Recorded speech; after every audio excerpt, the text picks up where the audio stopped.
Turn to Philippians chapter 2 in your Bibles. Philippians chapter 2. This was a passage I was going to look at during the Christmas season, but somehow it slid off to the back burner. Sermons do that with me a lot. I have a lot of sermons on the back burner, and then there's a lot more sermons that kind of fell down in that crack between the stove and the counter that you don't find until you pull the stove out for spring cleaning or wherever.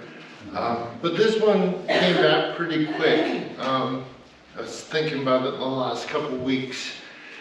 And a few weeks ago I asked a question in the sermon, what does it mean to live for Christ and His kingdom? It's kind of a question I want to just kind of keep putting on the forefront of our minds this year as we go through it. And today what we're going to look at is Philippians 2, 1 through 11, and see how this passage answers that question. What does it mean to live for Christ and His kingdom? So verse 1, let's start there. Therefore, if you have any encouragement from being united with Christ, if any comfort from His love, if any common sharing or fellowship in the Spirit, if any tenderness and compassion, then make my joy complete by being like-minded, having the same love, being one in spirit and of one mind. Do nothing out of selfish ambition or vain conceit. Rather, in humility, value others above yourselves, not looking to your own interests, but each of you to the interests of others. So what is Christ's kingdom like? When you look at these verses, what sense do you get of what the kingdom of Christ is like? And what I wrote down is it's a kingdom of humility where people look out for one another instead of for themselves. And that's difficult for us today, even though we might nod in agreement to it. But it's difficult for us today because we are told in our culture, in our Western culture especially, to look out for ourselves. We're told things, look out for number one. I remember a doctor telling me that. It's like, you gotta look out for number one. Or we're told, you do you. You know, that's one of the newer ones. If you don't take care of yourself, no one else will. That was also from a doctor. Follow your heart. It's from every Disney movie. You owe it to yourself to be happy. Live your truth. And this last one's the title of a movie that I haven't seen and will never see, Me Before You. Our culture tends to rub off on us. We want to say it doesn't, but it does. A fish that's in water gets wet. And so we get wet with our culture, and it makes it easy for us to justify our selfishness, or even to recognize it in ourselves. We say stuff like, I'm just setting boundaries, you know? When in reality, what we're doing is we're pushing away someone that Christ wants us to help. We're ignoring Christ's call to selflessness. So how do we fight against this selfishness that's so easily rubbing off on us in this world that encourages it? That when you display it, the world goes, yes! Good for you. You do you. And we fight against it by looking at Christ and His example. Verse 5. In your relationships with one another, have the same mindset as Christ Jesus. Have this or literally have this way of thinking in yourselves, which was also in Christ Jesus. In other words, it's very clear, after saying all that, and before he says what we're going to look at next, he says, you need to think like Jesus. Okay? And so what we're going to do today is answer the question from this passage, what does it mean to think like Jesus? And according to this passage, it means to have a mindset of humility and service.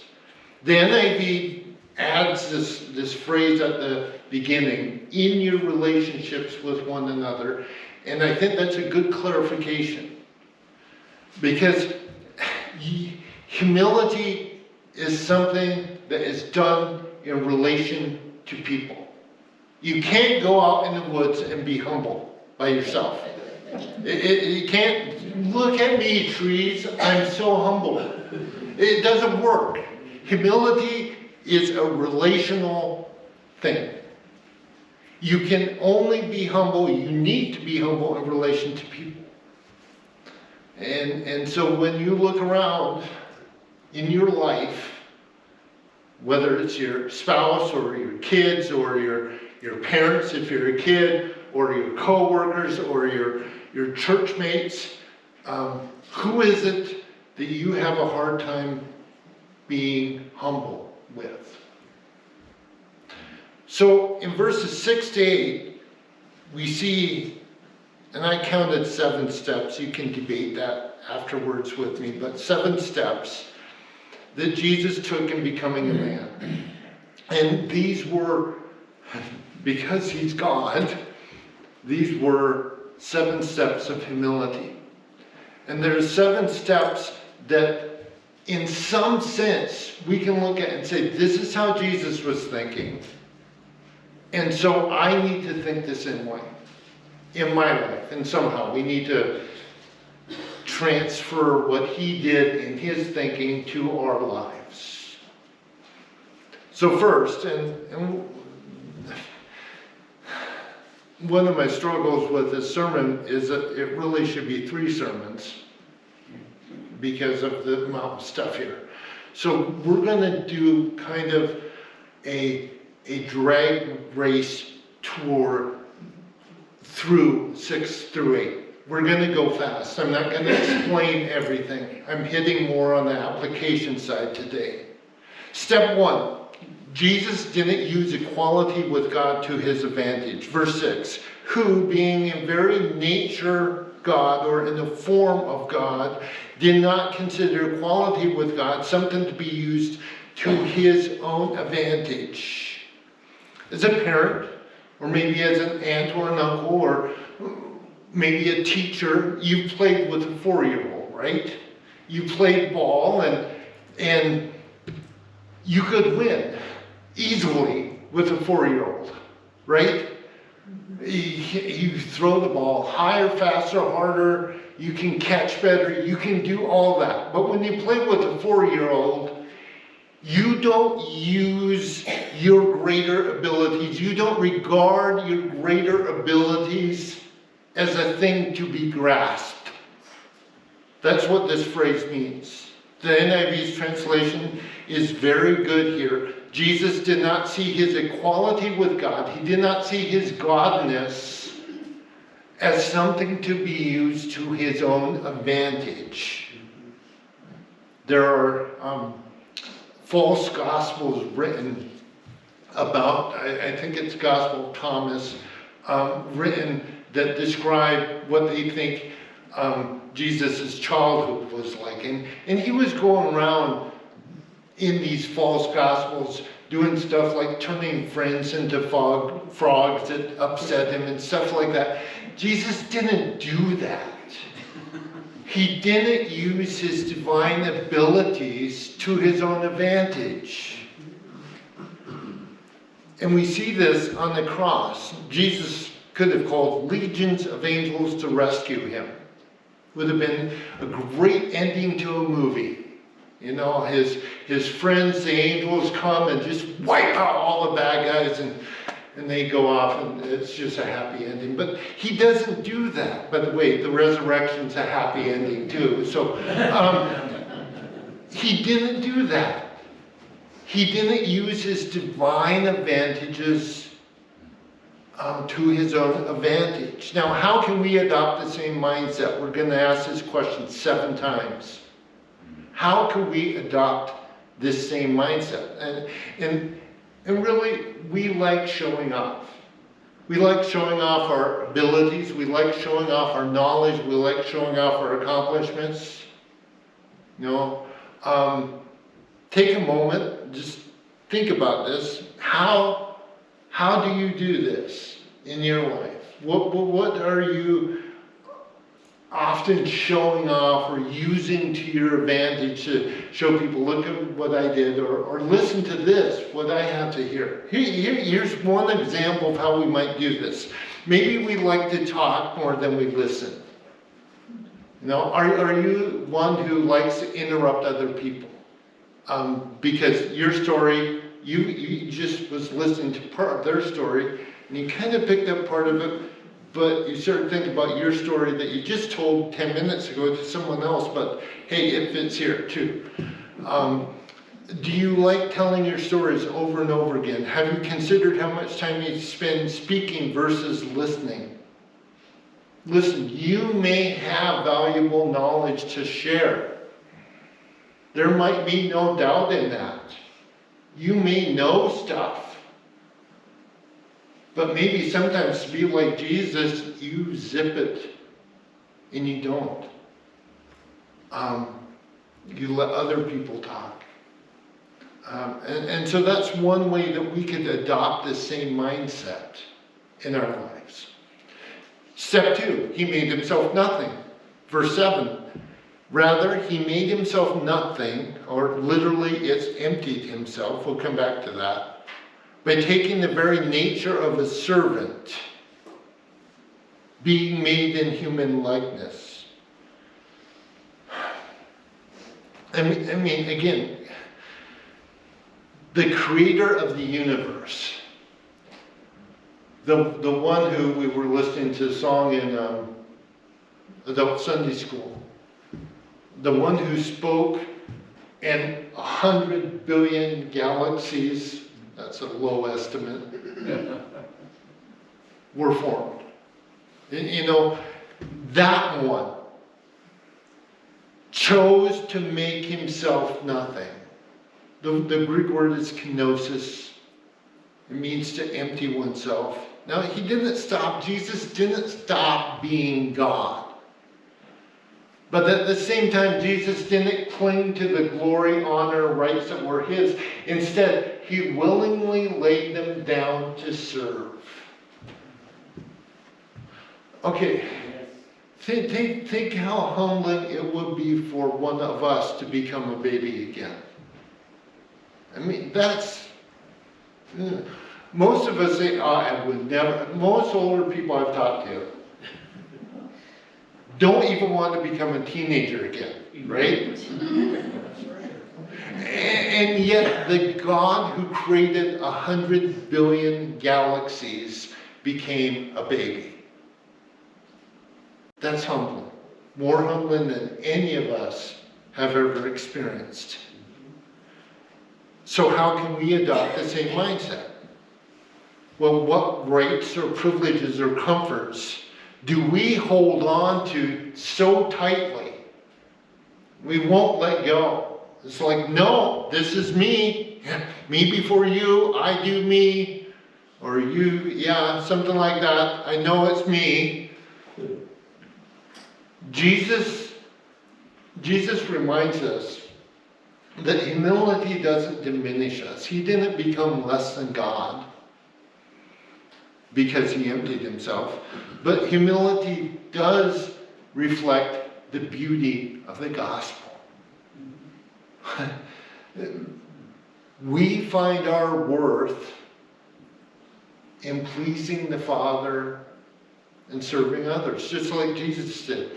And here's the thing. So what comfort or privilege might God be asking you today to lay down? so that you can serve him more fully. That you can break out of this selfish cone of isolation and serve somebody else, or maybe a whole bunch of somebody else's, and serve God above all that. Step 3. Taking the very nature of the servant. Verse 7 again. What does the servant do? They serve others. They put the needs of other people above their own. You know, I've watched shows about the 1800s and the early 1900s of the servants in England, you know, that would wake up nice and early before all the masters and mistresses of the house would wake up, and they'd get dressed and they'd go start the fire and they'd go get the stove cooking and coffee going and do all that stuff. That's what the servant does. They do the needs of the others above their own. They look out for the interests of others, and this is what Jesus did. I mean, he says, the Son of Man did not come to be served.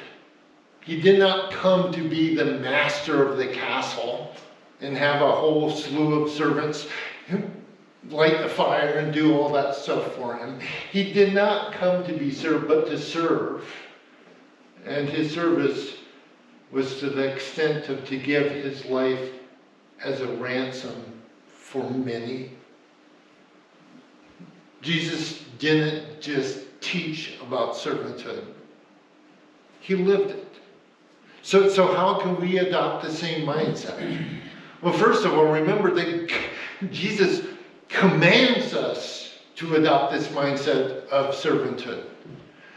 When the disciples were at the Last Supper and he washed their feet afterwards, he says to them, now that I, your Lord and teacher, I mean, he emphasizes, you know, where his position, your Lord and teacher had to wash your feet for you, because you wouldn't. You should also wash one another's feet. I have set you an example that you should do as I have done for you. We often resist this mindset because we don't like the idea of being undervalued. We fear that. Underappreciated. We fear that, you know, our position will be threatened, whether it's a position as a boss or a husband or a parent or you know, a teacher or whatever. We're like, nope, this is my position. A pastor. Pastors are wonderfully great at not letting this, letting their of not serving because they think somehow they're high and mighty and so forth. Yet Jesus says, he turns this all upside down. Turns that sort of thinking completely upside down. He says, the greatest among you will be your servant. You think about Dorcas.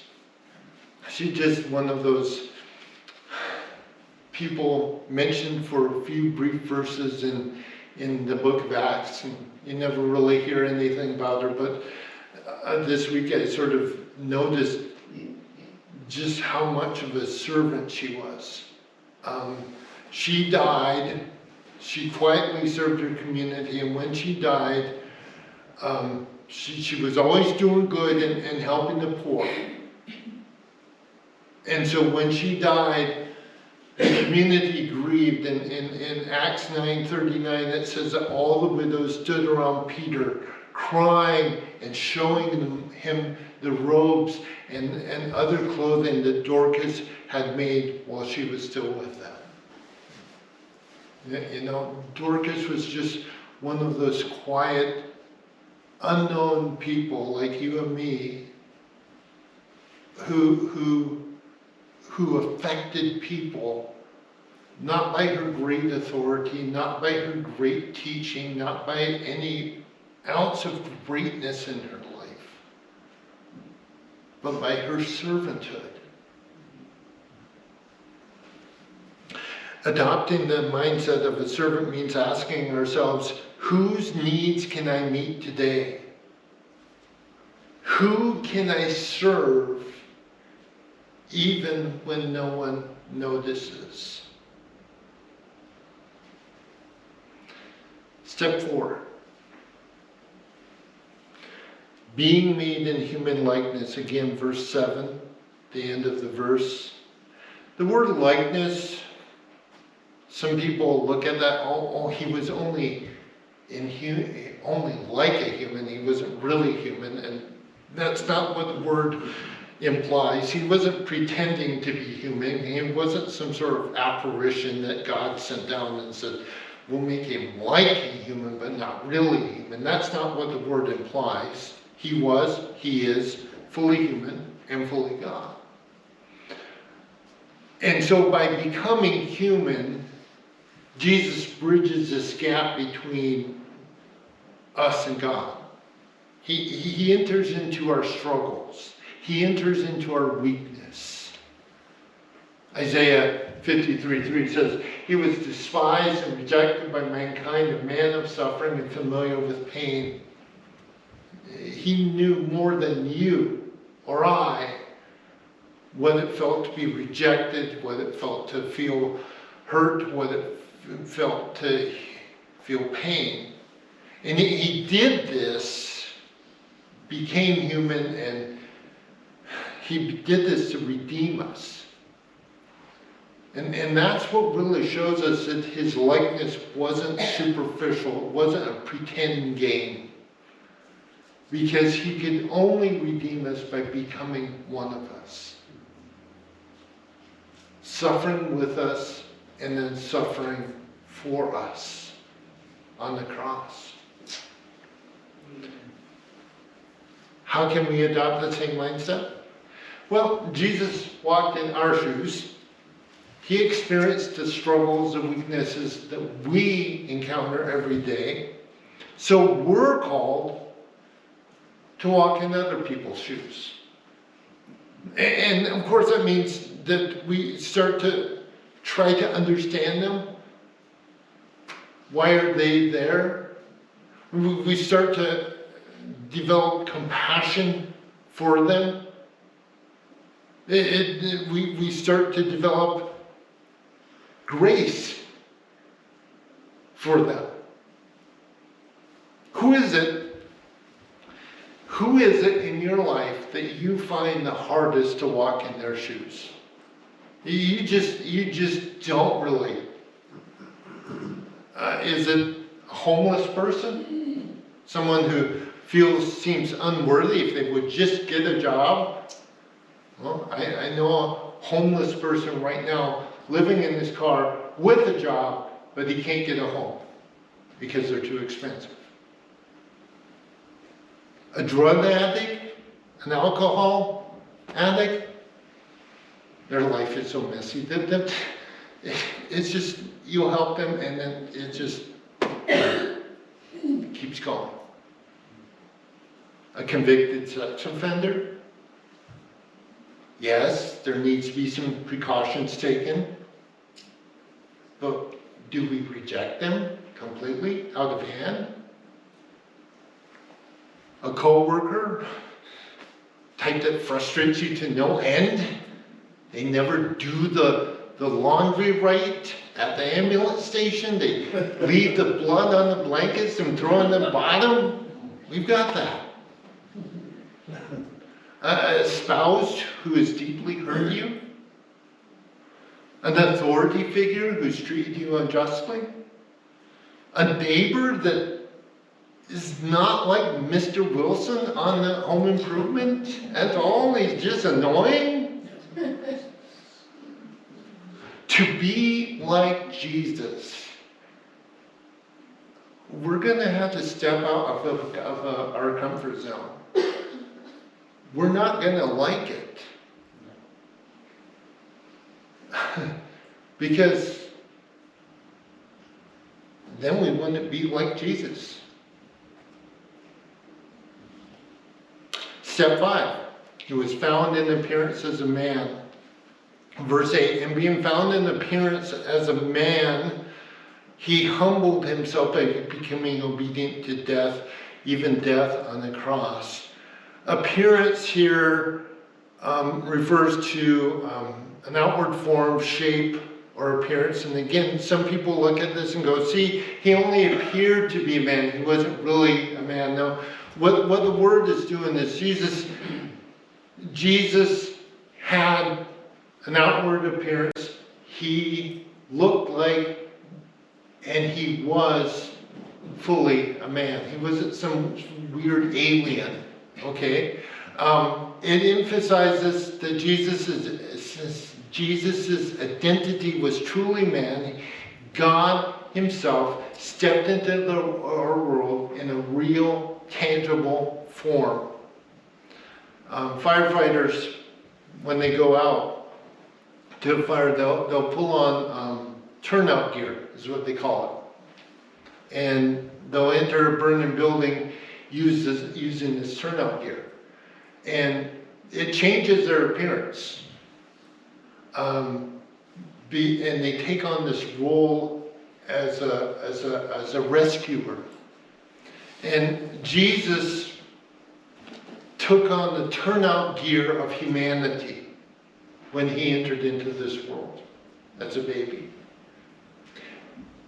His mission was to save us by stepping into the burning fire of our lives, of this sin, and giving his life for our redemption.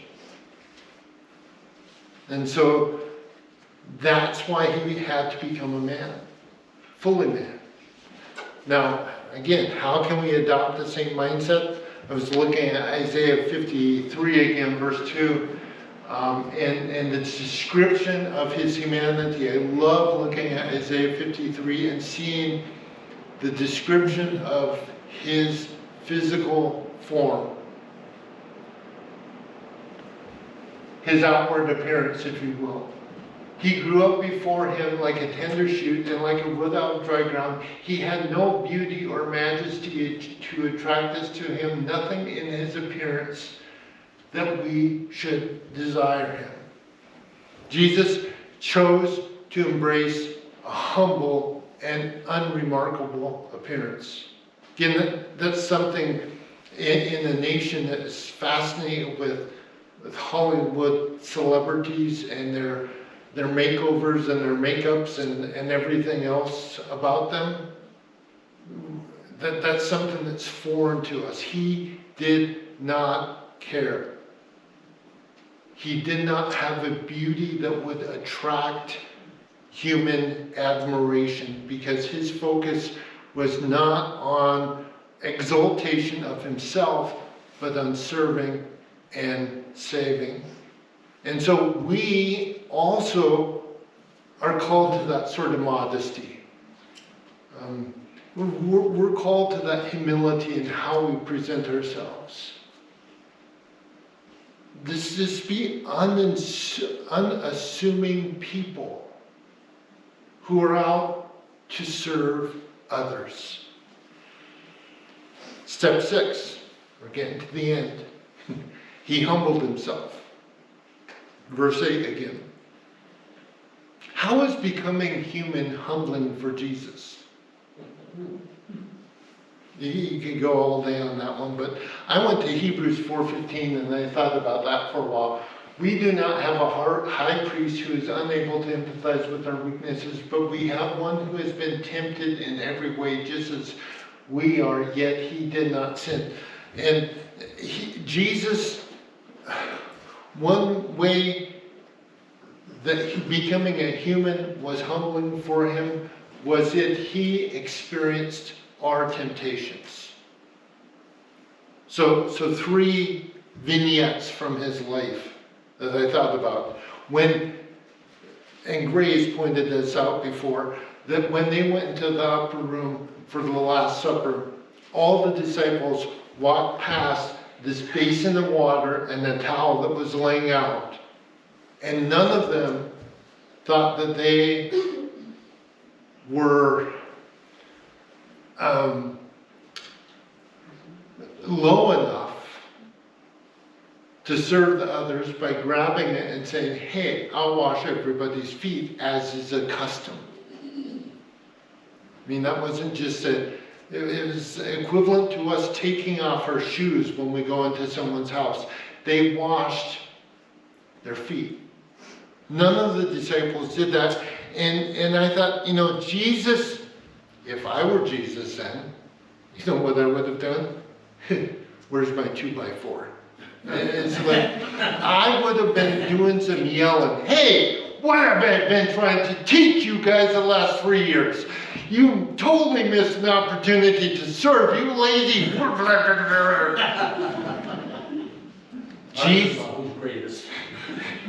Jesus didn't give into that temptation. Instead, he grabbed a towel. That's humbly. When his accusers falsely accused him, he resisted the temptation to defend himself, like we would. I'll call my lawyer. My lawyer's on speed dial. I wonder how many people actually do have their lawyer on speed dial. Jesus, he could have been tempted to call legions of angels to come and defend him. But he did not. He remained silent. Third, when people mocked him at the cross, saying, save yourself if you are the Son of God, he resisted the temptation to save himself. Instead, he prayed, Father, forgive them, for they know not what they are doing. So in so many ways, becoming a human was humbling for Jesus. How can we adopt the same mindset? Well, we're often tempted to demand recognition, to defend our rights, to retaliate when we're wrong. We might be tempted to demand forgiveness from someone instead of overlooking an offense. You know what? Not every offense has to be forgiven that's been committed against you. You don't have to go, oh no, to make this relationship right, you have to ask me for forgiveness. No, you can overlook. You can overlook. And just let it go. Or maybe we struggle to let go of credit for a job well done. It's been days, but no one has noticed what I did over there. And it becomes a sleepless night issue. Let it go. Or maybe we cling to our preferences, whether it be in our home, at work, or even in the church. You insist that things are done our way. To adopt the mindset of Jesus means that we become humble and let it go. And let it go. To adopt the same mindset as Christ, we need to surrender our pride, surrender our need for recognition, surrender our need for our rights to be put first, surrender our desire to retaliate and make sure that everybody knows that we were in the right there. To adopt the same mindset of Christ, we must surrender that and embrace his humble posture. Finally, step 7. He became obedient unto death, even death on the cross. His willingness to embrace the ultimate humiliation and pain of crucifixion. But by the way, crucifixion, from what I understand, what archaeologists and historians say is it was reserved for the lowest sort of class. The worst criminals, the lowest of the low. And to endure that shows the depth of his humility and love for us. He didn't merely submit to death, he submitted to an agonizing, long, painful, humiliating death. You were not wearing a three-piece suit when you were nailed to a cross.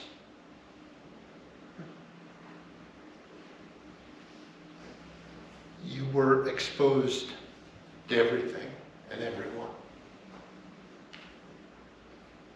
And his prayer in Gethsemane, I mean, think about this. When he prayed this prayer, think about what he was praying himself into.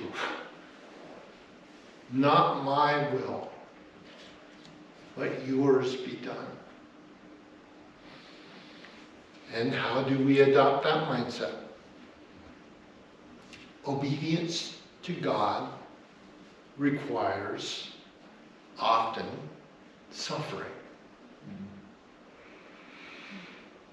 sacrifice,